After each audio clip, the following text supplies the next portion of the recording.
Ndakaaru garde des Sceaux dafa bind bureau bi assemblée nationale ci mbiram ba démb sax la bureau bi dajaloo yéenekaay bi titré ne Barthélémy Diaz mu yëkkati loxo di bàyyi assemblée nationale yéenekaay bi ne nag njiital taxaw am na ay ennuis yu rëy fi mu ne nii ndaxte fi mu toog ci assemblée nationale daanaka mën nañ ko fa jëlee yokk ci nag poste mairie bi nga xamante ni mën na ko ñàkk. yéenekaay bi di L'As Quotidien dellu si waat ci mbirum West African Energy Ousmane Sonko dafa convoqué patron Salik Énergie la yéenekaay bi di L'As bind. Libération ba tey ci mbirum lempo bi nee na nag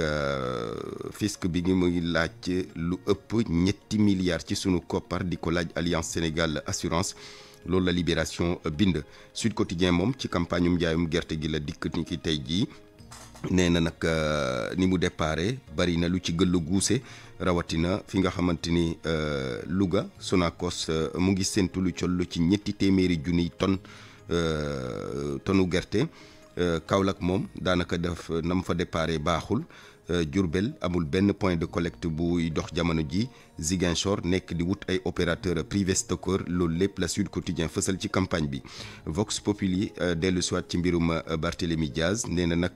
le pouvoir dafa Vox Populi li mu bind mooy le pouvoir bu porter l'estocade à Barth maanaam daal daf ko bëgg a daaneel ndax assemblée nationale daanaka actionné nañ ko ba noppi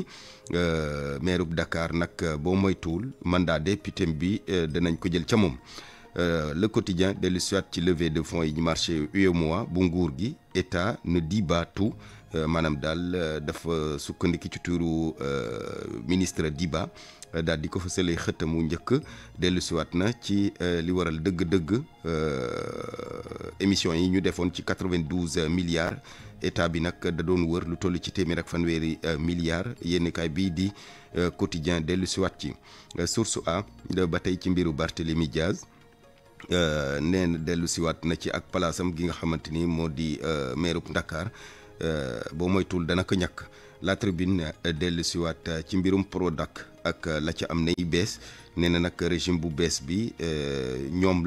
lañ ci joxoñ bu ñu sukkandikoo ci li yéenekaay bi di La Tribune. Walf Quotidien dellu siwaat ci campagne njaayum gerte gi nee na nag béykat yu bari daanaka gisuñu ci seen bopp ndax nu mu déparé nii dara ci baaxul lii Quotidien ak dette fiscale wala it dette fiscale bi fële ca ICS nee na ICS nag moom kenn du ko laal ci mbir moomile. Les Échos ba tey ci mbiru Barthélémy Diaz nee na ni ki tey jii la ñu koy révoqué ca assemblée nationale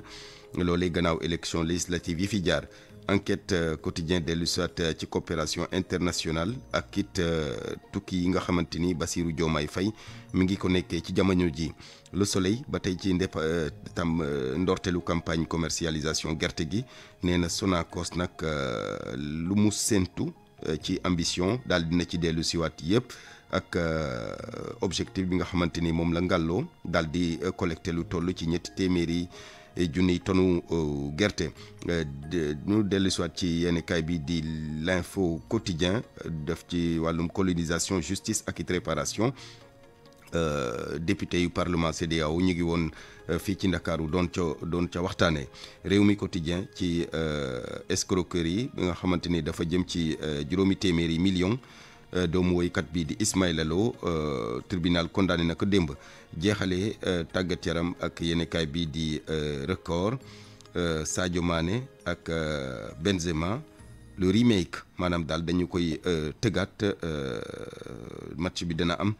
niki tey bu 17h jotee Babacar Fall. jërëjëf Barthélémy Ngom di nga yaatal yéenekaay xëy